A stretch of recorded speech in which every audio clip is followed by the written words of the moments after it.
Spencer Lewis here, wrapping up the Civic Holiday long weekend with the Prodigy Cayden Lapcevich. And Cayden, you made your first career limited late model start this weekend, but you also had a horrible outing in your super stock. An up and down weekend would not even begin to describe what you had the last couple of days.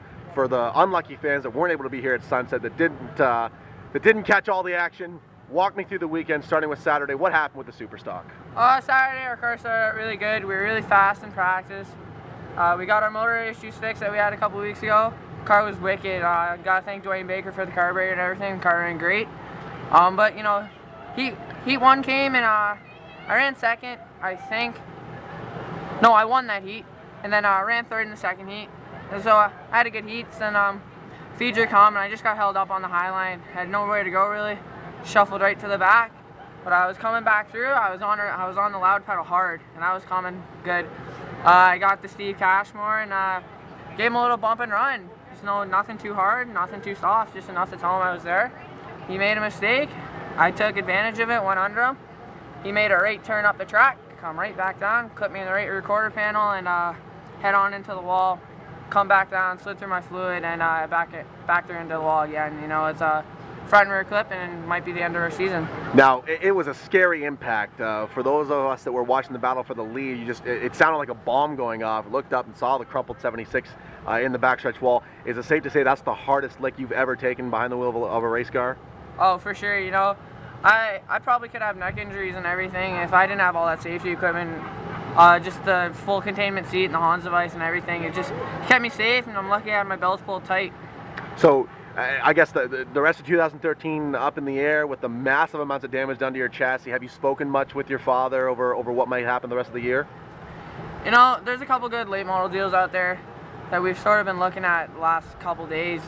You know, this Thunder car is going to cost so much to repair, and we don't think we have the money to do it. But you know, we're always looking for sponsorship to help get it done. You know, any little bit helps.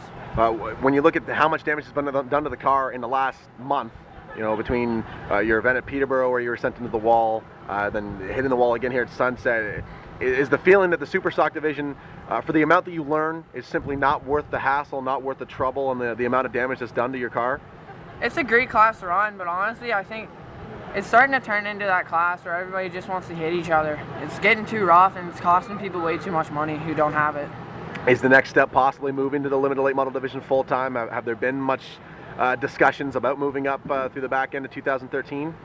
You know, our car was getting really good, and we were definitely in contention for the future ones. You know, we're really hoping to get a future one before we moved up, but now it's really into consideration that we just move up and not spend as much money. You know, there's limited late model guys that look like great racers. They're clean, you can be aggressive, and you can do the bump and run, and they won't wreck you.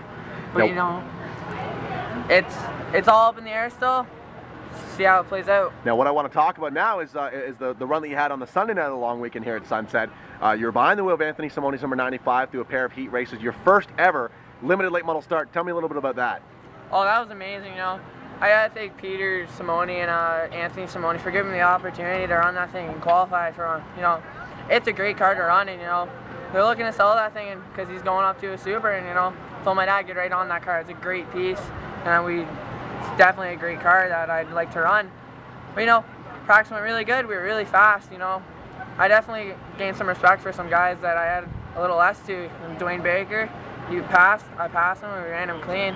He come over and shake my hand and said I could wheel a car great. And you know, that sort of made me got my weekend a bit better. It meant a lot. How radically different is the drivability of a super stock contrasted to a limited late model? You know, everything's a bit different. The Simone's, they got a really big built motor in it, and it's got a lot of power. You know, I think it had a bit too much power for me, but I was definitely trying to wheel it as good as I could. You know, I gave her all I had, and the heat races went pretty good, I thought, and so did practice, and everything went good until the feature. Training lectures came off, but you know, it was a good day all in all. Now, with your car obviously being in limbo right now with the damage done to it, is there a chance you could still be back out at the Speedway trying to learn as much as you can, whether it's working with the Stompin' Tom Motorsports team or working with the Simone Autosport 95 team? You know, I definitely want to come back out and learn. You know, I'm here to learn, and I want to get better in my career and with learning, doing setup and everything. And so, it's a possibility I could come back out here and start being a crew member.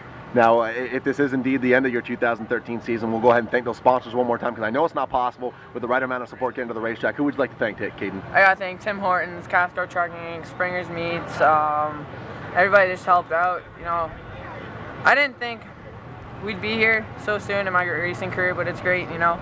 I just can't thank everybody that helped, mom, dad, brothers, sisters, grandpa. I know he's watching from above, smiling right now when I'm saying this, and grandma and grandpa's down in the States, aunts, uncles, everybody. They're just so supportive. Now, with everything up in the air, what's the best way for your fans to sort of keep up to date on you, when you're going to be back out, what you're going to be driving, if you're going to be crewing for someone? How can we keep up with you? You can follow me on Instagram at Cayden Lapcevich, Twitter at Cayden Lapcevich. If you like my Facebook page, Cayden Lapcevich Racing. And I just wanted to throw out a thanks to everybody that helped load the car last night. And it was really hard. And gotta thank the Bakers, the Grossman, Walter's crew, Randy Rossnell, and everybody that helped out. It was great. There you have it, folks.